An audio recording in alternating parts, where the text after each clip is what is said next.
என்ற சமுதாயத்தில் பார்த்தீங்கன்னா 10வது படிக்கிறது 8வது படிக்கிறதுல இந்த மாதிரியான பிரச்சனைகள் இருக்குது. போதை மாத்திரை, டைடால், கஞ்சா, ஹெராயின், அந்த மாதிரி நிறையா மருந்து வகைகள், ஸ்னிஃப் பண்ணுற மாத்திரைகள், எல்எஸ்டி மாத்திரைகள், இது மாதிரி என்னென்ன மாத்திரைகளும் கிடைக்குது.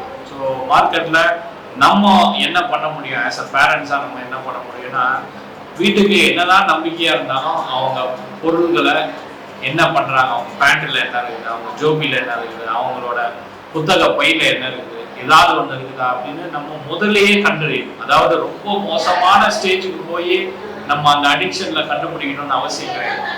ஒரு வருஷத்துலேயே 2 வருஷத்துலேயே ஐடென்டிஃபை பண்ணோம்னா ஈஸியாக அவரை நம்ம மீட்டு எடுக்கிறதுக்கு வசதியாக இருக்கும். இதே ஒரு 10 வருஷம் அடிக்ஷனில் இருக்கிறவரையும் ஒரு 2 வருஷம் அடிக்ஷனில் இருக்கிறவரையும் நம்ம ஒரு ஈஸியா டேக்கிள் பண்ண முடியும் அந்த 2 வருஷத்துல இருக்கிறவர். இதே ஒரு 10 வருஷம் அடிக்ஷன்ல போனாருன்னா கஷ்டம். அதனால நம்ம பேரண்ட்ஸ் அவரோட பையை செக் பண்றது தப்பே கிடையாது. நம்பிக்கை இல்லை அப்படின்றது கிடையாது. சும்மா எடுத்து வைக்கிறப்பா ஏதாவது ஒன்று உனக்கு ஹெல்ப் பண்றேன்னு சொல்லிட்டு ஒரு கண்காணிப்பு அப்படின்றது பேரண்ட்ஸ் கண்டிப்பா பண்ணணும். பண்ணாதான் அந்த சின்ன பசங்க 8வது படிக்கிறேன் 5வது படிக்கிறேன்றது நம்ம இதுல இந்த வயசுல என்ன பண்ண போறான் அப்படின்ற காலம்லாம் மாறி போச்சு. இந்த வயசுலதான் பண்றாங்க அப்படின்ற மாதிரி ஆயிடுச்சு. ஸோ இன்னைக்கு வரைய இளைய சமுதாயத்தை காப்பாற்றணும் அப்படின்னா பேரண்ட்ஸுக்கு கொஞ்சம் விழிப்புணர்வு தேவை. என்ன விழிப்புணர்வு அப்படின்னா, ட்ரக்ஸ்னா என்ன, அது எடுத்தா என்ன ஆகும், எடுத்ததுக்கு அப்புறம் நம்ம என்ன ட்ரீட்மெண்ட் கொடுக்கணும், இதுல வீட்டுக்கு ஒருத்தங்க இருக்கிறாங்க. அதனால நம்ம இதை வெளியில சொல்லறதுக்கு பயம் அப்படின்றதெல்லாம் தேவையில்லை.